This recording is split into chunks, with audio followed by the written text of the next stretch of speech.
मध्य प्रदेश में चुनाव आते ही दल बदल की राजनीति जोर पकड़ती जा रही है। भाजपा द्वारा राज्य मंत्री का दर्जा दिए जाने वाले अशोकनगर के नेता देशराज सिंह यादव के बेटे अजय प्रताप सिंह ने भाजपा की प्राथमिक सदस्यता से इस्तीफा दे दिया है।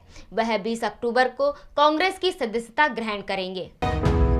इसका असर सिर्फ मुंगावली विधानसभा पर ही नहीं बल्कि अशोकनगर जिले की तीनों विधानसभा सहित लोकसभा पर भी देखने को मिलेगा और इसका नुकसान भाजपा को उठाना पड़ सकता है। आपको बता दें कि अजय यादव के साथ साथ उनकी मां बाई साहब यादव जो जिला पंचायत सदस्य भी है, वे भी अजय यादव के साथ ही 20 तारीख को कांग्रेस की सदस्यता ग्रहण कर सकती है।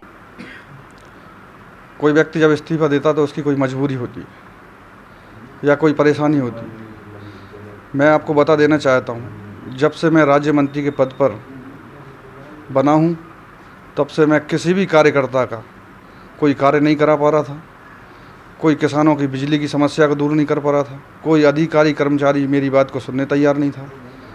सुनने के बाद पूर्ण बात करते नहीं थे।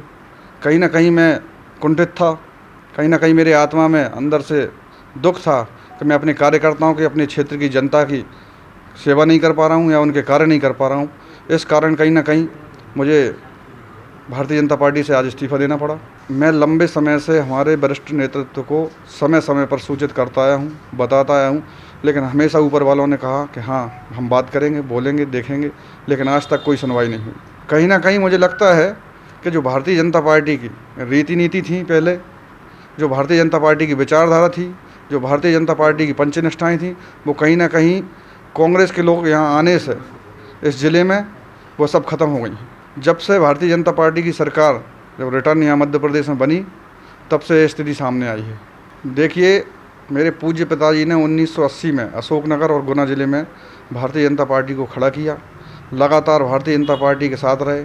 उनके बाद हम लोग भी भारतीय जनता पार्टी का कार्य करते आ रहे हैं, हमेशा समाज सेवा का कार्य करते आ रहे हैं।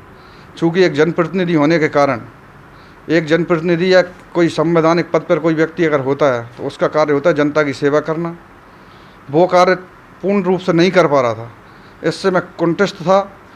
लगातार मेरे मन में पीड़ा थी। कहीं ना कहीं मैं कार्यकर्ताओं के बीच में कार्य नहीं कर पा रहा था। इस कारण मुझे आज भारतीय जनता पार्टी से त्यागपत्र देना पड़ा। मैंने अपने पूज्य पिताजी से सीखा है और जिस क्षेत्र में, जिस लाइन में मैं हूँ, समाज सेवा की में, जन सेवा की में, तो वह कार्य किसी भी पार्टी में जाकर कहीं भी कर सकता हूँ। तो क्या अब ये माना जाए कि आप कांग्रेस ज्वाइन करने जा रहे हैं? हाँ, आने वाली 20 तारीख को मैं अपने पूज्य पिताजी की प्रतिमा का अनावरण का कार्यक्रम है और उस कार्यक्रम में मैं कांग्रेस पार्टी ज्वाइन करूँगा। आपके साथ कुछ और भी हैं जो बीजेपी से जा रहे हों, शामिल हों? देखिए, सैकड़ों की संख्या में कार्यकर्ता मेरे साथ भारतीय जनता पार्टी छोड़कर कांग्रेस में शामिल होंगे। बिल्कुल। और मैं अगर कांग्रेस पार्टी ज्वाइन करता हूँ तो मैं पूरे अशोकनगर जिले में कांग्रेस पार्टी के लिए काम करूंगा। ग्रामीण भारत टीवी के लिए अशोकनगर से सुनील तनीजा की रिपोर्ट। खबरों में बने रहने के लिए ग्रामीण भारत टीवी को सब्सक्राइब कीजिए और बेल आइकॉन दबाना ना भूलें।